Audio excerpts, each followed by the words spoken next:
रात के अंधेरे में पूरा जंगल जैसे किसी डरावनी खामोशी में डूबा था। ऊपर से बादल की गरजने की और नीचे पत्तों की सरसराहट। हर जानवर अपने बिल में डूबके था, क्योंकि कल सुबह मुकदमा था। जंगल के राजा शेर रघुवीर सिंह ने ऐलान किया था, कल सूरज निकलने से पहले उस गुनहगार को सजा दी जाएगी जिसने मेरे बेटे को मारा। पूरा जंगल कांप गया। किसी ने शेर के बेटे को मारा। कौन इतनी हिम्मत कर सकता है?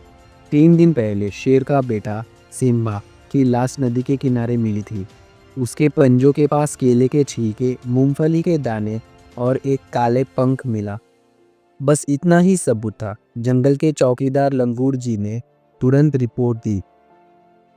महाराज, ये सबूत बताते हैं कि ये काम हाथी, बंदर या कौवे तीनों में से किसी एक का है। तो फिर कल पंचायत होगी ये सब सबूतों के साथ। सूरज उगा, मगर हवा में अभी भी सन्नाटा था। सभी जानवर इकट्ठे हुए। बाघ, लोमड़ी, भालू, सांप, तोता, यहाँ तक कि गिलहरी भी थी। बीच में रखी थी एक बड़ी पत्थर की चट्टान। वहीं पे अदालत थी। जिसने मेरे बच्चे को मारा आज उसकी जान जाएगी। पहला आरोपी हाथी मोतीराम, दूसरा आरोपी बंदर चंपक, तीसरा आरोपी कौवा कालूराम। महाराज, मैं तो उस नदी में नहा रहा था। वो केले के छिलके मेरे खाने का नहीं थे, वो तो बंदर ने फेंके थे। बंदर उछल पड़ा। वह बोला, झूठ, मैंने तो उस दिन मूंगफली खाई थी, केले नहीं। अरे भैया, मूंगफली तो मैं भी खा रहा था, मगर उस वक्त मैं पेड़ के ऊपर था।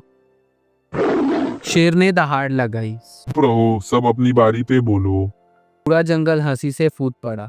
कछुआ बोला धीरे से, महाराज, लगता है तीनों ने साथ में पार्टी की थी।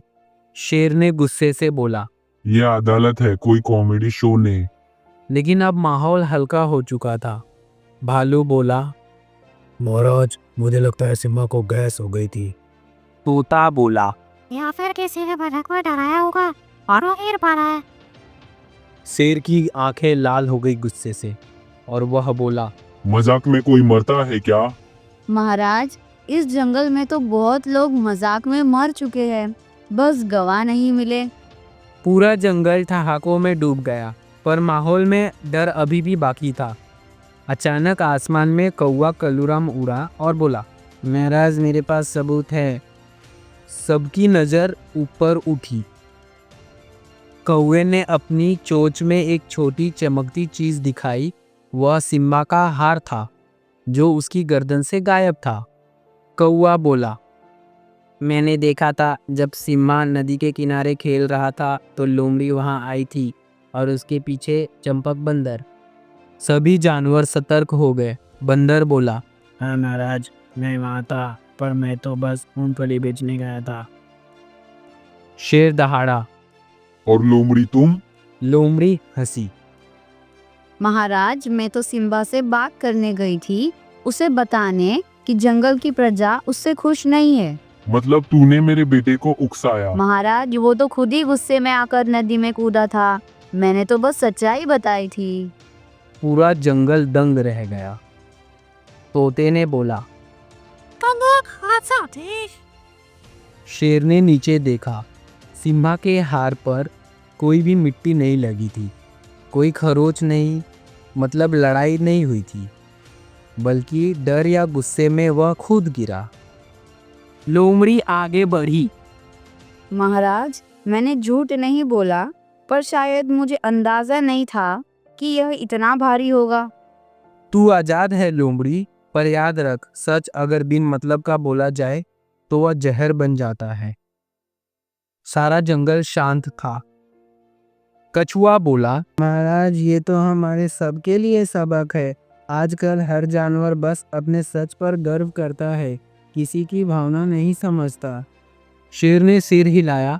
हाँ, और कभी कभी सच्चाई की कीमत किसी मासूम की जान होती है। सब जानवर लौटने लगे, पर तभी अंधेरे में एक छोटी सी हंसी गूंजी। वह तोता था, जंगल का गॉसिप मास्टर। वह बोला, क्या मैं सच्चाई बताऊं महाराज, सबने पलटकर देखा। टीटू बोला, सिम्बा तो मरने का नाटक कर रहा था। वो अपनी प्रेमिका लूसी शेरनी के साथ भाग गया है।